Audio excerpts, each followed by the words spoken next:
Hi guys, this is Bell Channel 2018 and welcome back to my vlog.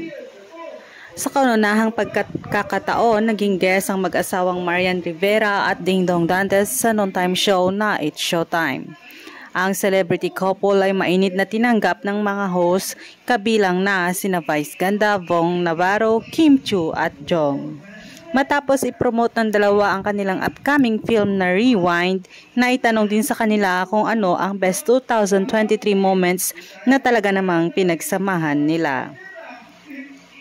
Para sa akin, grateful ako sa taong ito ay nabigyan ako ng pagkakataon na makatrabaho ang asawa ko kasi sobrang busy po niya, ang sagot ni Ding Dong.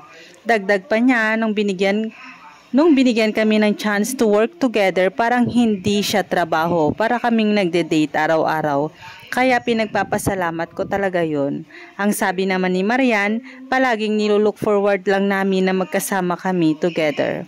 Ang nasabing pelikula ay isa sa official entry ng MMFF na mapapanood sa December 25 hanggang sa January 7.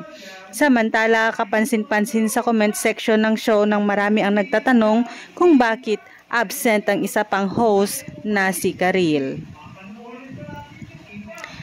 December 13 pa lang nagpost na si Karil na nagkasakit siya kaya ilang araw siyang mawawala sa nasabing show. Woke up sick, so I'll be missing work for a couple of days. Stay healthy everyone, ang caption niya sa dating Twitter. Kung maaalala, 3 taon na naging magjowa sina Ding Dong at Karil hanggang tuluyan na silang naghiwalay ng 2008. Sa kasalukuyan ay kasal naman si Karil kay Yael Yuzon, ang frontman ng rock band na Sponge Cola. Thanks guys for watching and God bless everyone.